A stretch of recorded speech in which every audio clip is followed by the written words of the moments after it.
tonight we're going to be talking about dish night at the movies, which is a wonderful topic. And I want to do a couple of things that if you've attended other ones, I'm going to do housekeeping things. One, you're all going to be muted and we won't hear from you again unless you have a question, in which case you can put it in the chat during the presentation by Kathy Fuller-Seeley. And also at the end, you can, when she's done speaking, you can raise your hand and ask questions. So there's any number of ways you can actively participate and ask her questions. Other than that, I want to make a few announcements. One, I want to thank the Ann Arbor District Library for hosting this event with us. I also want to thank the Michigan Theater for hosting the in-person event, which is Dish Night at the Movies. So if you're in the Ann Arbor area, you can go to Michigan Theater and see a portion of the show, which is all online at dinnerwaremuseum.org.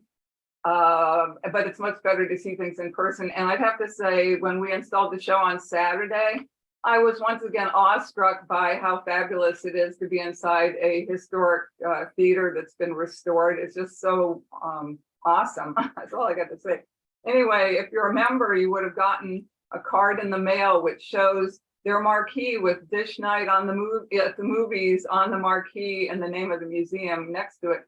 Right now, it's actually on the marquee. So if you go to Michigan Theater, you can see that. And if you want to get our little postcards in the mail that tell you what shows we have, and our newsletter, which tells you what exhibits we have and what exhibits we've had and blah, blah, blah, and you want to support us because we're a 501c3, you can find all that at our website. I also want to mention a couple of things.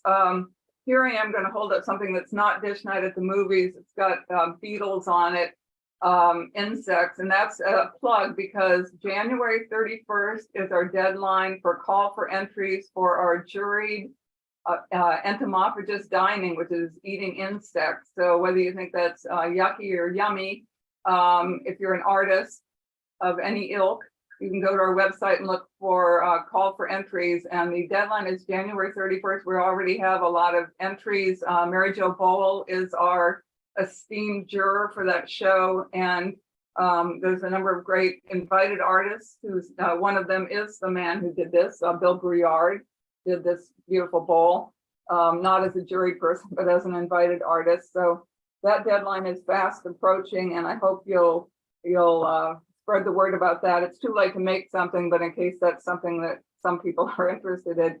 Also, before I do anything else, I want to mention that on February 8th, we have the next in this series. I know you're saying, well, I haven't heard tonight, so why do I know if I want to attend the next one? The next one is centered around a book that just came out, which is Contemporary American Black Ceramic Artists, which is Chatsani Dean and my mind just is going completely blank. Donald, forgive me here. I just had a mental moment here. Oh, Donald Clark. Okay, Donald, I'm so sorry. But anyway, this book just came out. I've been waiting for 6 months for my copy, and I finally got it and persuaded them to give a talk about the artists that are included in this book. And also, I'm not sure if the exhibit is still up at the Northern Clay Center, but there was an exhibition also. But that's on February 8th. So Donald Clark and Chatsani Dean will be speaking about their new book, and specifically about artists that are making things that are more dinnerware-ish. But that's not up to me to decide. I don't do that. I just invite people. So before we start and I introduce our esteemed speaker this evening, I want to show a couple pieces because if you've already visited our website, you've already seen these things. So excuse me. But if you haven't, here's a piece from, I have to put my glasses on to read the back stamp on it, I think. From Lynn Coleman donated, that was her mother's, and it's Royal China. So what I love best about this is not only that it's wonderful Dish Night at the Movies, which you'll learn all about, but also it's got a big chip in it. And so all she had were pieces that were chipped that were left because the family used them so much and they liked them so much. They were and they're low kind of quality. Most of the dishes were kind of low quality that were Dish Night movies. Also on display at Michigan Theater is Stetson, and this is from Fran Morris Rossman, and this is a wonderful piece. And there's a number of its friends that are on exhibit at Michigan Theater that you can see. There's also some Czechoslovakian ceramics, in case you thought they were all American. These were imported. The story's at our website about this. That was donated by Karen Herkey, and her mother had that. And then Barbara Toretti donated, I think there were 70 some pieces of this set, a partial set, which is on display at Michigan Theater and at our website. And these are Edwin M. Knowles, and lovely kind of cross-stitch pattern on them. So I just wanted to show you a few things. And then before I shut up here for a moment, I want to wave for the gentleman who had the great shirt on that matched the Mandarin Tricorne orange. We were having a discussion before we went live here about how these are made in the 1930s. Don Schreckengost and some other people did the designs. Some people think that these are radioactive, that it's a uranium glaze like Fiesta and a lot of the California potteries use, and it does look like that, but it is not. So for the last time tonight anyway, I'm going to turn on my Geiger counter and zero it. Okay, nothing happening there. And you've all seen my Fiesta demonstration where I put the thing so you can see it. Nothing's happening. These are not dangerous glazes. They're kind of crummy glazes. My husband, who's a ceramic engineer, says they're chrome, which might not be to the best of your health, but they're not radioactive uranium. So I want to refute that claim that people have. Anyway, these were, or dishes like these were dish night at the movie dishes, which we're going to hear all about and see old advertisements that showed those very shapes. When I let Kathy speak in a moment, and I think I've made all the announcements that anyone can stand anymore. So without further ado, I want to introduce our presenter tonight, who's Kathy Fuller-Seeley. Kathy is an esteemed professor of film history at the University of Texas in Austin, Texas. And we welcome you, Kathy. We're all dying to hear what you have to say and look at your images. Thank you so much. Thank you, Margaret, so very much. I'm so delighted to be here. Let's do the big thing. Can I share my screen? Again, so much for joining us. As I said, I was delighted to meet Margaret several years ago when I discovered that she loved the beautiful tricorne shape from a Salem China company, debuted, I believe, in 1934. So very mid-century modern design for 1934. And that what we had in common was both loving tricorne for very different reasons. So what I want to talk about tonight is indeed my title, How Dish Night at the Movies, of those giveaways, saved Hollywood in the Great Depression. It's a marvelous story about ordinary people making do during really hard times. And it really did make the difference in small towns and neighborhood theaters across the country, as well as gave hardworking American women and their families something pleasant on their dinner table. And indeed, I love this picture of the Michigan Theater and another typical giveaway dishware. So to start my story really quickly, I go back to 1928. The talkie revolution was happening in 1928 and 1929. And after 30 years of silent film, this new technology of being able to hear the actors speak on the screen was a tremendous upheaval for the movie industry. It was tremendously both expensive, but tremendously successful. The American box office rose by almost 50%. Now, this meant for ordinary movie theaters a lot of money of having to install all the microphones, the speakers, all the equipment to operate sound movies. And everyday people voted with their feet away from not wanting to watch silent film movies and very much preferring to watch talkies. So part of the upheaval is this picture of Norma Talmadge over here on my right shows we lost a whole generation of silent movie stars who've not been raised to be able to recite dialogue. But films like the Jazz Singer and Al Jolson's subsequent films, as I said, were hugely popular at the box office. And this whole period of Hollywood history is so lovingly parodied in the film Singing in the Rain. So hopefully if you've seen that film, you know about, as I said, what upheaval and its success that brought. But in October 1929, just about a year and some later, the stock market crash happened and we entered the Great Depression. The curious thing is that as times got hard, as many as 50% of workers were laid off or were only working 5 or 10 hours a week, as banks failed, as stores closed, as times were really hard, people still kept going to the movies. The movies, for a while, the movie industry thought it was depression proof because people stopped going to pay to go to baseball games. Almost Broadway theaters had to shut. Vaudeville was dying, but people still kept going to the movies. So in very hard times, Hollywood thought it was recession proof. And here's some pictures just to remind. I have to show these to young people because they have hardly heard the stories anymore about how tough times were. But hopefully my listeners tonight know some good stories about how, while not everyone was broke, and money, spare change was hard to find, and times were tough. By 1932, however, the Depression had caught up with movies and movie theaters. And by 1932, the box office was down from its talkie film high and down to maybe only 50% of what it had been during silent film era.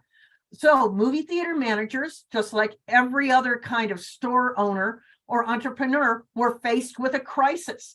And something like 35% of all small theaters closed for at least some years during the Depression. It was very bad.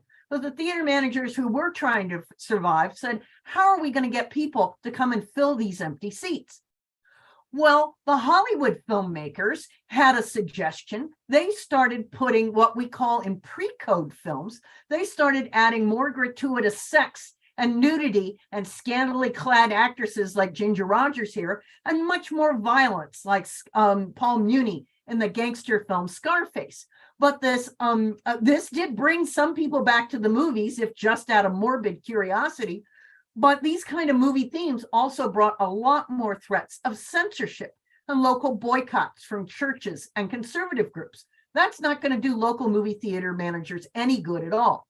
So they turned to something else. It's really curious that when I try to do research in the film trade journals, the special business magazines read by people in Hollywood, you'll find not a single mention of Dish Night, because Hollywood hated Dish Night, even though they ended up being saved by it. Dish Night was run by individual movie theaters or small chains. It didn't involve Hollywood at all. It was, I'm going to tell you how the product, how this worked. But it was a brilliant effort by entrepreneurial movie theater owners and managers to try and get some people back to the theater. You'll see these examples here are all examples of what might be the first piece handed out to try and convince people to come back every week. A cigarette ashtray, these small bread plates, and this marvelous commemorative picture from the Homer Laughlin Company in a fiesta shape, commemorating that Dish Night was such a big deal in the 1930s. So Dish Night started about 1934, 1935 in theaters all across the country, from Maine to California, Washington to Florida.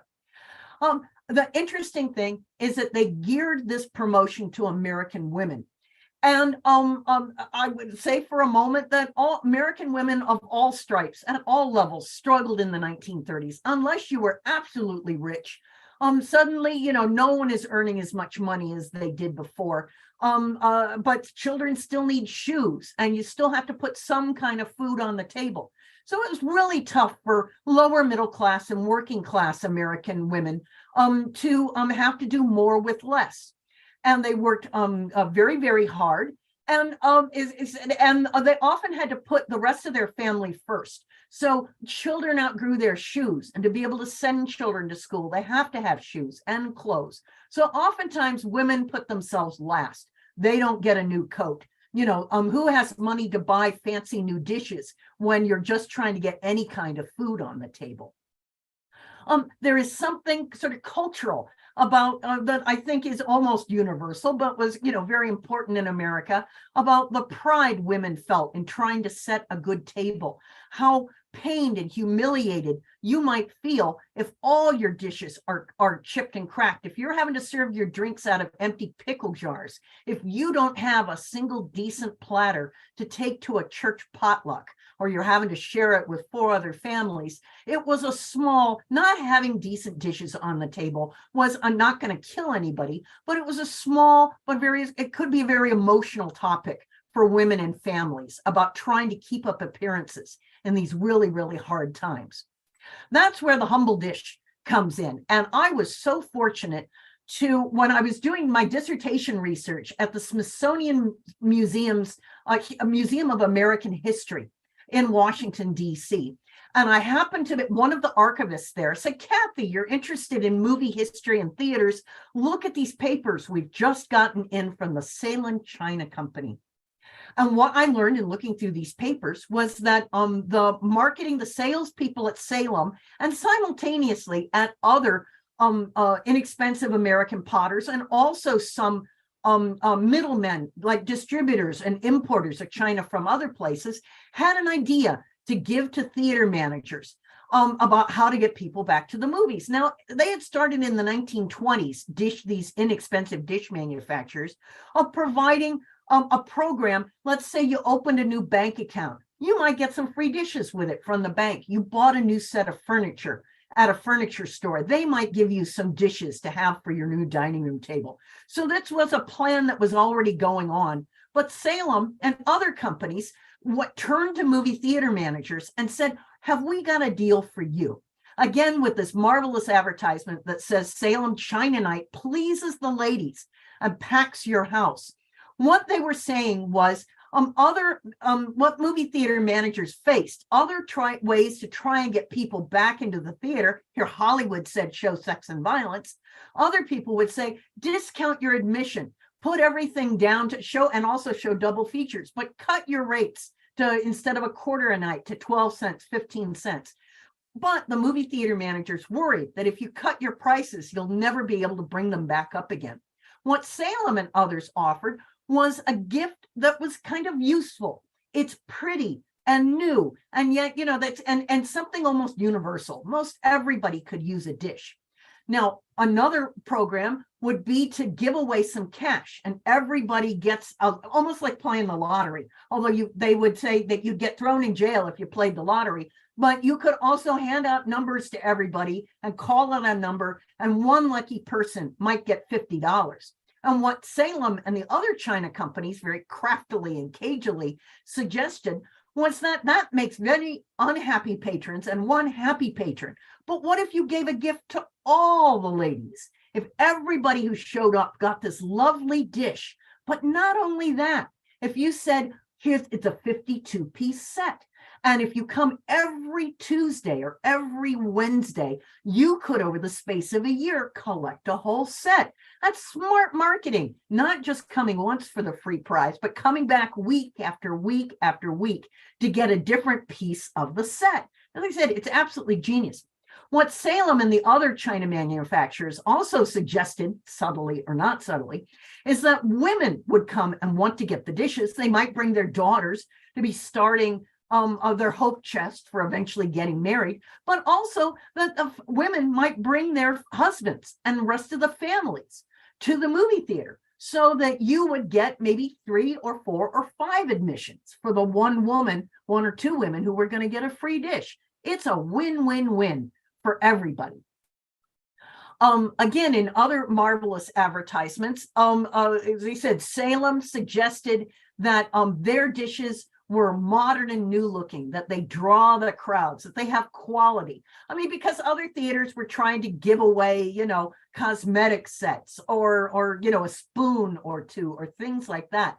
And actually dishes, as I said, given that so many women were having to make do with cracked and old things, that there was something about this lovely new clean plate that didn't go bad, it didn't spoil, and it really could be great advertising for what a marvelous community asset the theater was. And so In the Salem China Company papers, I not only found marvelous ads like this, but several pictures of opening dish night when they give away like a full-size dinner plate or something. And look at this is a theater in the Castro Theater which is a pretty famous theater today in San Francisco. Look at all these proud women holding up their dish. I find something just a little bit threatening about but also pleasing, the glee with which they hold up their dishes. There's a word about how does this make sense for a movie theater? You're having to buy something. How is this going to make the movie theater manager money? And without getting into math, I can easily show you all that let's say dish night was supposed to be happening on the slowest night of the week. If you manage or run or own 1,000-seat movie theater, and your ticket prices were 25 cents. If on Tuesday, Wednesday, or Thursday night, you barely got, 50 or 100 people to show up, you might only earn $50 that night if you had 100 people show up. But here Salem says, if you invest in these dishes, which they sold by the dozen and filled railroad cars full. When you started in on the Salem program where you might need 700 dishes every Tuesday night, you're buying it by the railroad car full. But so each dish costed, let's say, an average of 10 cents. You could get something really cheap for 3 cents or a nickel. You saved up for a sandwich platter or a teapot might be $1.50. But the cost kind of averaged about 10 cents a dish. So you invest in 700 dishes for the ladies, which cost you $70.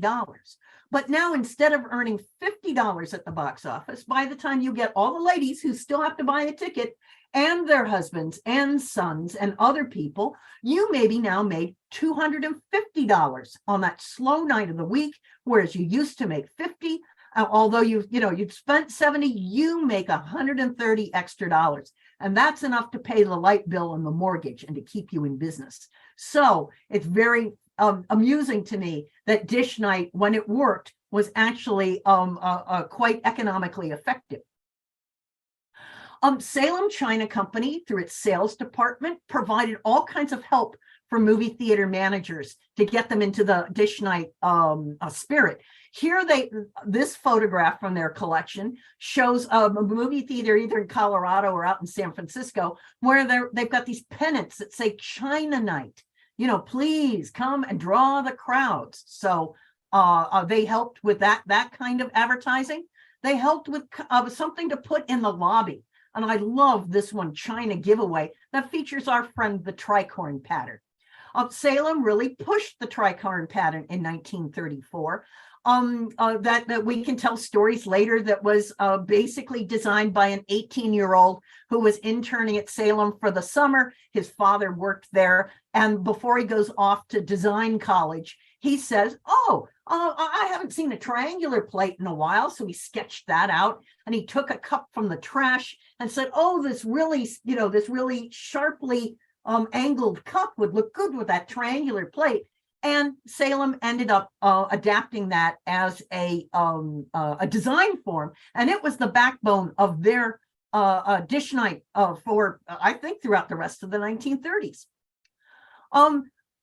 Again, Salem worked hard to convince movie theater managers that women are almost addicted to dishes, that they love it, that these are quality dishes, although we have learned that they were inexpensively made. The least expensive piece, like a little saucer, cost a penny or 2 pennies to make. This is not Royal Doulton China, but look how adorable it is with its non-radioactive red-orange glaze. So again, Salem is really pushing the loveliness and utility of this, how it's just going to be catnip to women. I found this fabulous photograph among the Salem archives, and this is Warner Brothers movie star Ruby Keeler, who is married to Al Jolson, he of the jazz singer fame, and Glenda Farrell here. And you can see they've been, some Salem people showed up and said, please, ladies, will you have a sip of tea and eat some cookies, all in this lovely Salem China. And I suppose these pictures will be available to stick in theater lobbies. This other fantastic photo actually came from a was taken at a theater in Madison, Wisconsin, sometime in the mid-30s. Look at how the lights just make it glow. Look at that. Look at all those plates. Look at that beautiful coffee pot. Don't you want a smart new tricorne? Free to our lady patrons. Free, free, free. More pictures that I have. Salem had other patterns, and so here's a picture of some women who worked in a movie theater posing with that pattern. And I've got a couple pictures to show you all that apparently there might have been some pushback from theater owners and patrons who said, oh no, that tricorne is far too modern looking. It doesn't go with anything in my house. It sticks out like a sore thumb of modernity amongst my old things. So Salem gladly stuck any manner of stickers under glazes to decorate these plates. Here's a Spanish senorita being serenaded by a Spanish gentleman, and more wonderful pictures of people with plates. Another story, a branch of this, is that Salem also got into Saturday morning kiddie shows. And this was usually done by some of the same theaters and sometimes other theaters, ramped up to the starting of Saturday morning kiddie shows. This really, they hadn't done this much in silent years. They'd only opened the theater in the early afternoon. Well, desperate for extra pennies and nickels that their otherwise empty theater could bring in, movie theater managers across the country started having children's shows. And Walt Disney, who was a genius himself, also worked with the Disney company, worked with Salem Pottery, Salem China, and other potteries to put Mickey Mouse's picture on everything, selling Mickey Mouse watches, Mickey Mouse clothes for middle-class families could go Mickey Mouse crazy, not that different than they do now 90 years later. But there was a whole other program of, as I said, of where Salem produced china for giveaways to give to kiddies on Saturday morning. And you'll see from early 1934, the Three Little Pigs done up as breakfast sets and cups and bowls and plates, and these adorable Mickey cups and bowls and plates. They called this brand Patriot China. Patriot was another label subsidiary of Salem, and it's quite collectible on eBay. This stuff goes for a fair amount of money. Still not very sturdy, but it made kiddies happy. Dishes were not the only, and Salem, of course, was not the only manufacturer or dishware. I found this advertisement for the Howard Theater in New Haven, Connecticut, where they were giving ladies Starflower bakeware. So probably either ceramic or glass mixing bowls. We all know the stories of what's called depression glass was often glass plates and cups and servingware and things like that. So glassware was also given away at movie theaters in the Depression. This picture from the Martha Washington Theater in Hamtramck, I'll learn how you Michigan people say that, shows that Homer Laughlin also did a lot with dish night promotions. And as I said, and so you could find it everywhere. But indeed, sort of in retrospect, we historians, other than finding a dish with the promotional logo printed onto it, we really rely on the stories of families who say, yes, Grandma told me about these dishes. Yes, we grew up using these things. So, as I said, that's the struggle of that anything could be a dish night dish and trying to find them.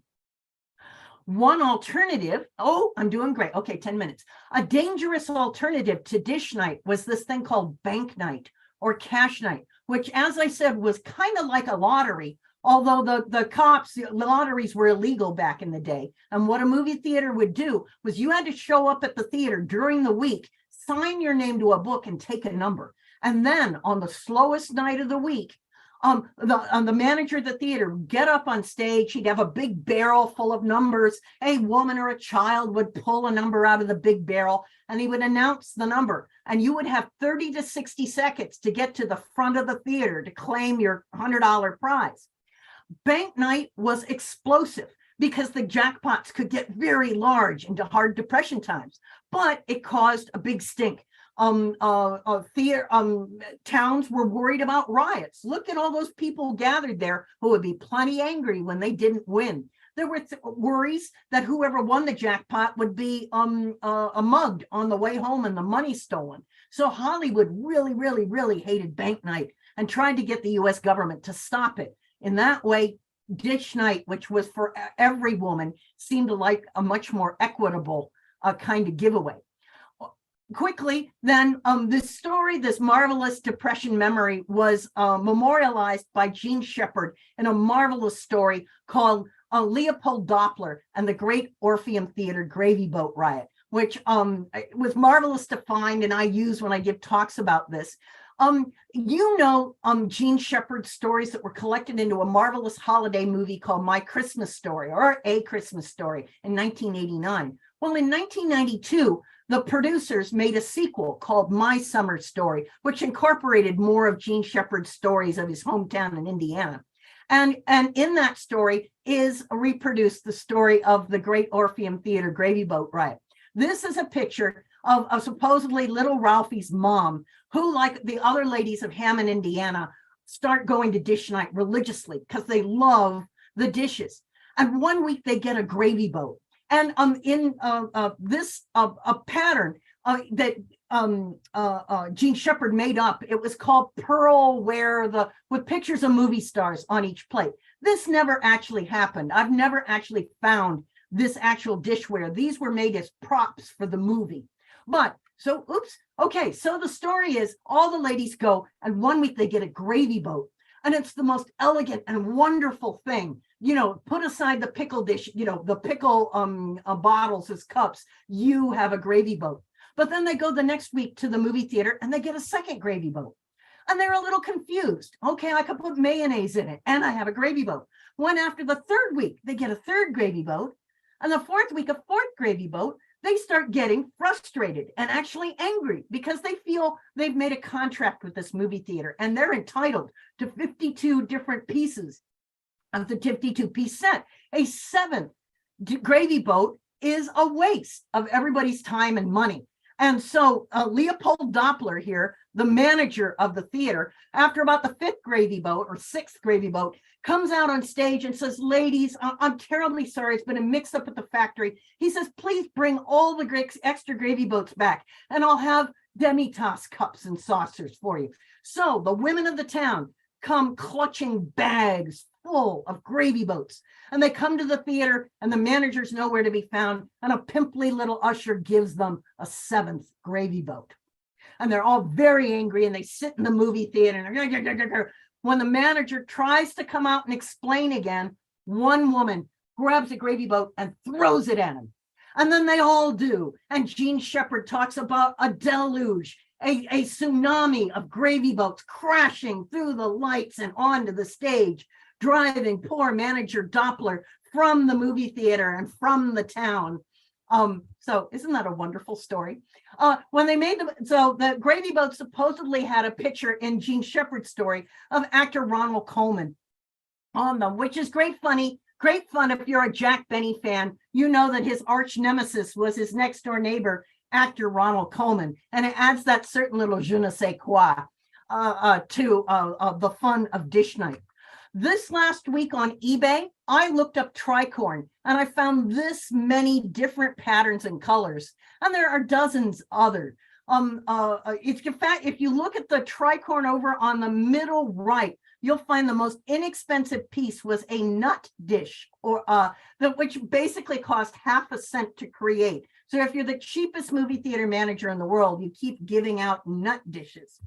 But I love the Tricorne and streamlined pattern. It was so adapted to everything from peonies to sailboats to French and Dutch and European looking women. But I absolutely adore it. And I have my dining room walls are just lined at the top with these beautiful non-radioactive Tricorne dishes. That's about the end of my presentation. I look forward to your questions. I hope you'll check out Margaret's fabulous online presentation and at the Michigan Theater. And since this will go up, I will love to have any of your comments afterwards. Here's how to get a hold of me via email And if you want, I wrote an article, a 20-page article about the history of dish night at the movies, and I'd be happy to send it to anybody who likes it, so who would care to have it. So that's where I'm going to stop sharing screen and hopefully bring us back to see everybody.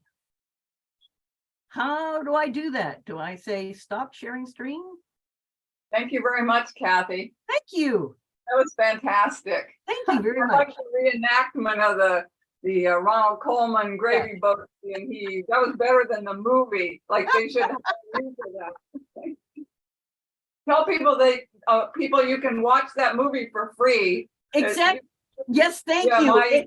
It has been put, you can find it at archive.org for free. Hooray. So and it's not worth paying money for except for the part about dish night. So do we have questions that Bill's gonna? No questions so far, but oh, come on, be great. feel free to ask your questions in the chat. Go ahead and ask questions in the chat if you want, any kind of things at all. Okay, here's okay. Here's the first comment, not so much a comment, or not so much a question as a comment. It's pronounced Hamtramck. Thank you. Thank you. I need to learn more about that lovely state of Michigan, the Mitten State. So Everybody from Michigan was yelling that at you. And there's a comment, love the presentation. You're so animated, passionate about movie dishes. Someone has asked for your email address. It's, and you'll find it at the end. It's yes, Kathy.Fuller-Seeley at whatever, austin.utexas.edu. When you see it recorded, you'll find it there. So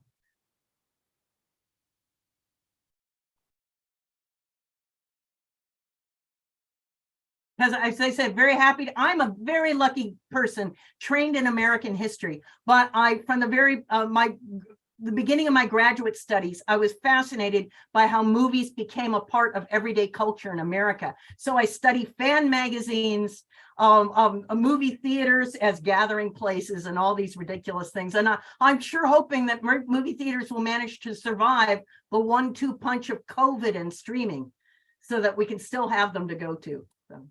So there's a question. Could you repeat the name of the movie? Oh, it's called My Summer Story. And if you put that in quotes and put it into Google, it will come up through archive.org for free. So another question, what happened to Dish Night? Why did it end? World War II is one answer.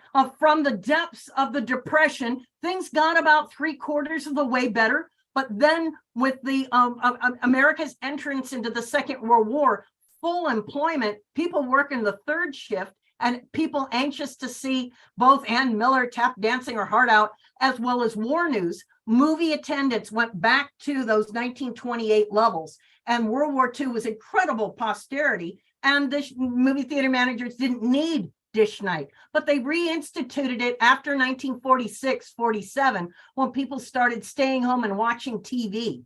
So some theaters brought it back then. So someone asks, I saw one Japanese manufactured china in the pictures. Was this common to have international companies?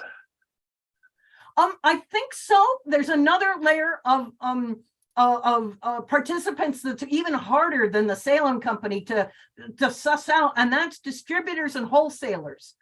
People who bought, literally shiploads of inexpensive dishes to give away, to sell at 5 and 10 cent stores and things like that. And so they got into the dish night program too, and said, hey, we'll offer, you can get your dishes from us. So I fascinated by these Czechoslovakian dishes. They're beautiful. I think this was a surprise to me that the person that gave these, like you said, Kathy, the way that we know these are movie dishes is that they have the family story with it.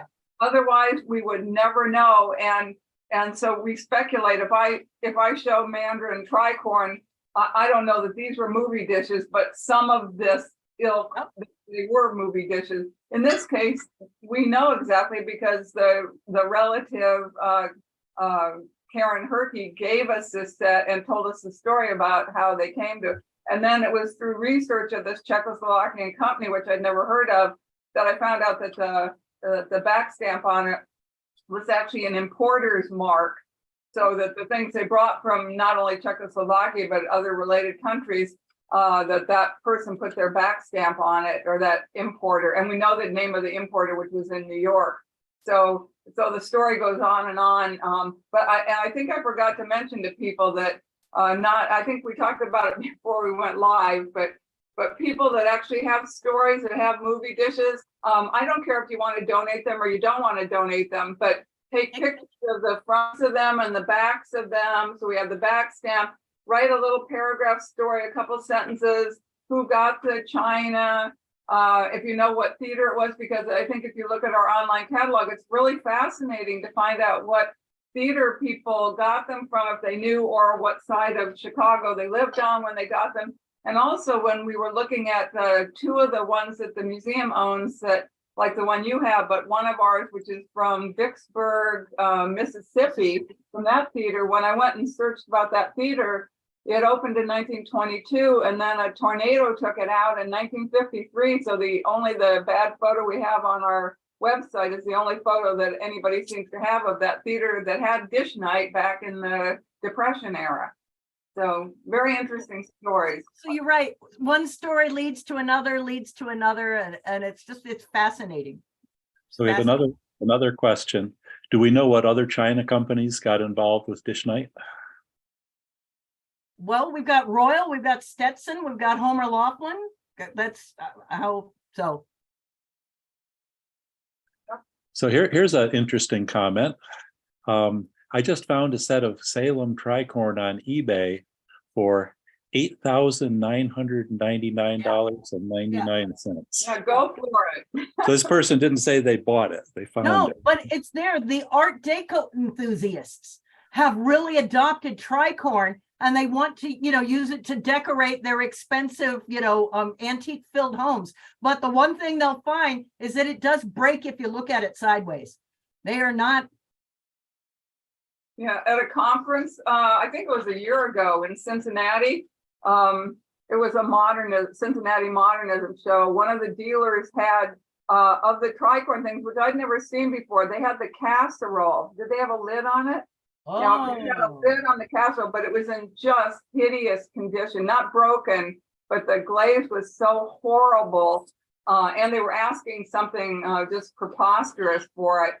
So I passed on it, and maybe somebody else bought it, but it was in sad shape.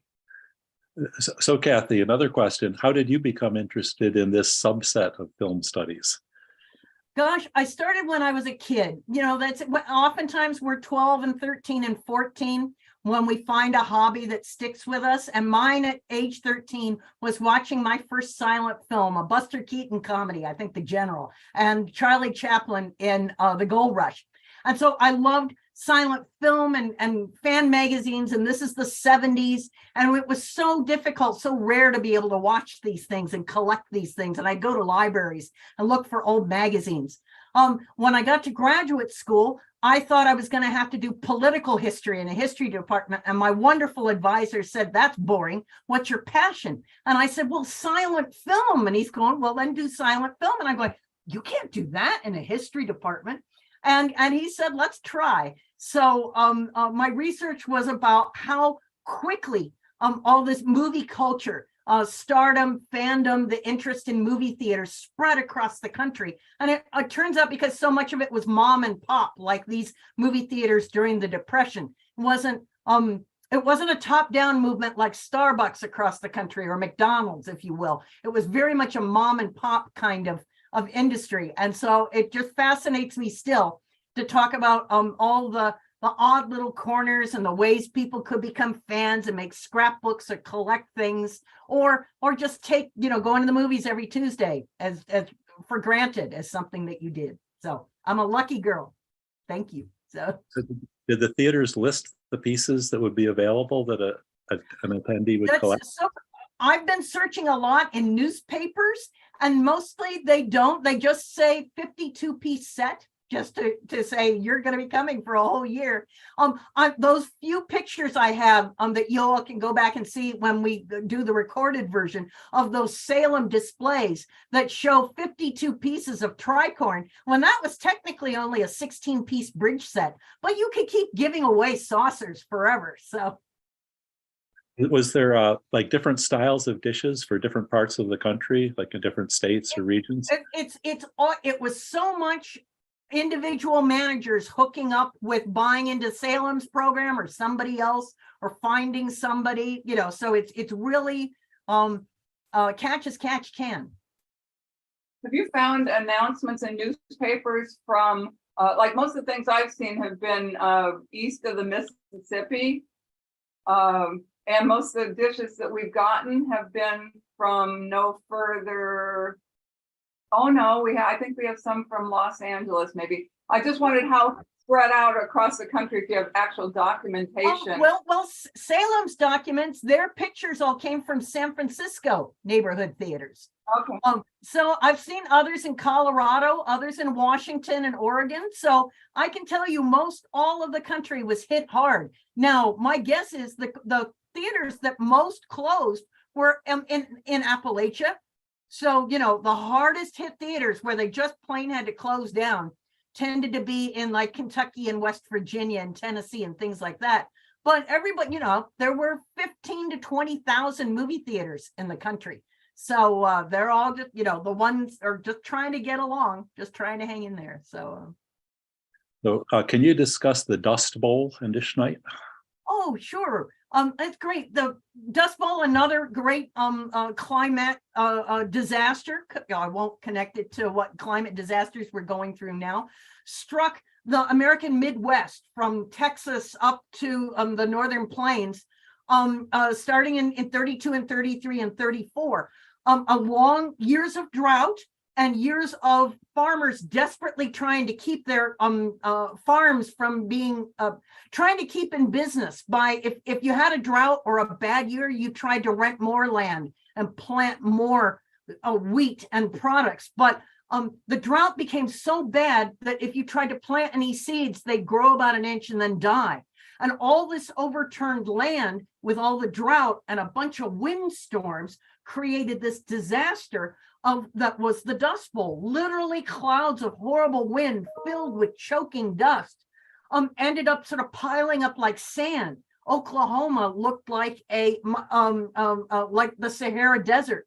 So this horrible combination of dryness, of overturning too much of that sod with no plants to hold it together, meant that dirt just kept flying all over the place. And from, as I said, from Texas all the way up to the Dakotas, poor farmers who were renting the land were bankrupted. Or if you even owned the land, you were bankrupted. Your animals, your cows and pigs died of choking in the dust. People died too. And that's when many people ended up having to move to cities, or the Okies going west to California to try and find agricultural jobs, even if it's just picking crops. But boy, the Dust Bowl was a very, very tough time. And the federal government eventually came in to promote better practices. They actually paid farmers not to plant, to give the drought time to break, and wild grasses and things like that, crops to stick in and hold the dirt together again. So it was about a 10-year really bad period, as far from what I know. So thanks for the question.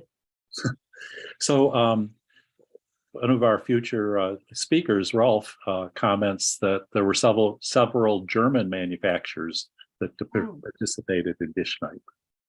Well, that's we didn't enter the war until 1941. Germany was what? Bavarian? I mean, Germany as well as Czechoslovakia and Poland. Those were big dishware, Chinaware making centers. And I'm sure a company, nobody, not that many people thought that Hitler was going to do what Hitler was going to do. So if you're buying China in 1934 or 35 or 36, maybe you didn't make any connection between him. But as the later 30s went on, and from what I understand is the German government started cutting ties to more American companies, then I would be, I'd say you're probably not going to see as many German dishes. And then poor Czechoslovakia gets overrun in 38 and 39. So, but it's a good question. And you'll see Japanese dishes probably more often after World War II. So Japanese dishes from occupied Japan, as they're trying to reconstruct their industry, would come out around in the later 40s and 50s. So I think this may be a question for Margaret. So which factories in Czechoslovakia manufactured the movie dishes? Oh, this one is I think it's BIHL. I don't know what that stands for. I do have, it's on our website. If you look up our Dish Night at the Movies online catalog, it tells you the name of the company.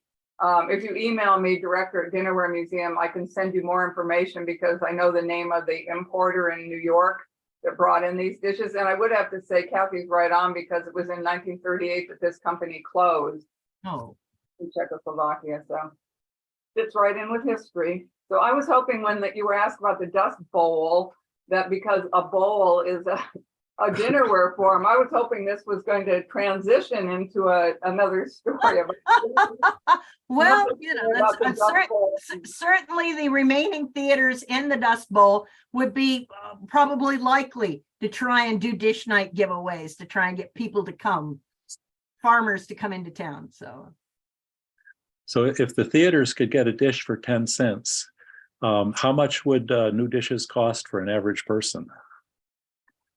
Well, that they would get special discounted rates. That dish in a store probably cost 20 or 25 cents. So the manufacturers did give wholesale prices, and that's because they were selling it by the car full. You know, it's not like they were selling 2 plates. It's like you're going to take 52 times 700. It's a lot of dishes. So how many movie theater dishes do you have, Kathy? Me, well, if I have probably 30 pieces of tricorne in orange. I have this one plate. They don't come up for sale on eBay very often. And my family was probably one that used them in the garden shed. So that's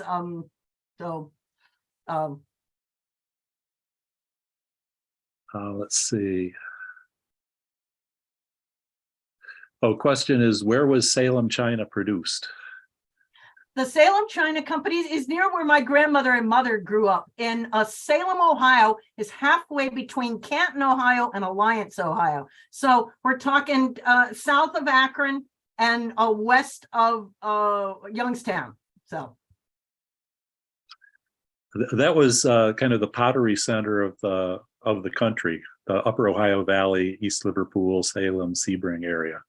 And it was a marvelous place 30 years ago. My mom had gotten sick and I had to move to Ohio to care for her for a while. And Friday mornings, I would go to thrift stores and antique shops from East Liverpool, you know, up and around. And that's where I found there was a whole lot of tricorne in thrift shops back then. So did they give jadeite at the movies, or anchor hocking, or other colored glass? Yes, all this stuff called depression glass is some of it was like quite possibly. I just haven't found something like these kind of corporate records to be able to prove it. It's now I'm going to have to do more research. So I'm waiting for people to come forward and email both of us or one of us and tell us that their family dishes were this or that, and that will help build the whole picture of what was really happening. So there's a comment, the Fiesta disc picture, Dish Night at the Movies, it's a contemporary Fiesta piece sold by Homer Laughlin China Collectors Association to celebrate Homer Laughlin's involvement in dish nights. Okay, it's backwards. So 2003, made in 2003.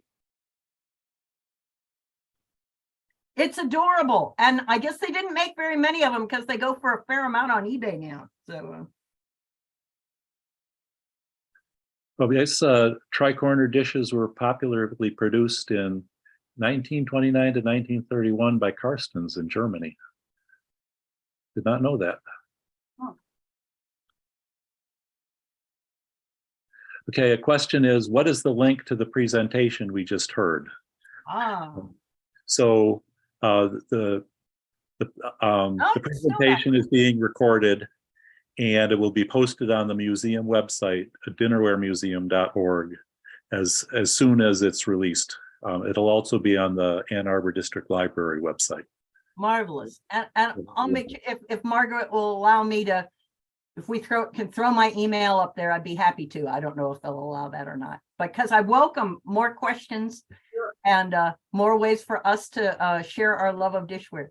You can hold it up, Kathy, if you go down. Oh, I did, but it's backwards. So I'm a klutz. It didn't work.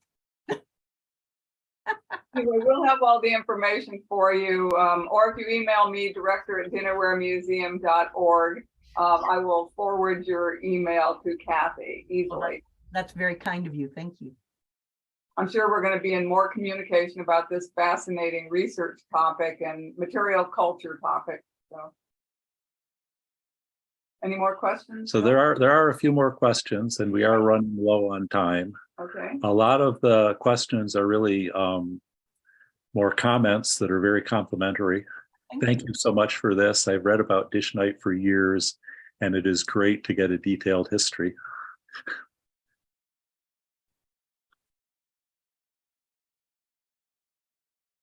A few more comments.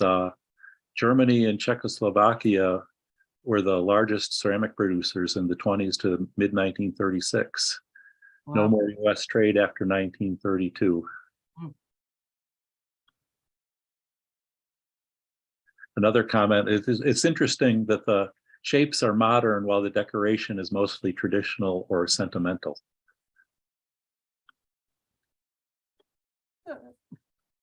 I think we're going to wrap this up this evening. Thank you very much, Kathy, for a fantastic presentation. I'm going to look forward to watching it again as soon as it's available.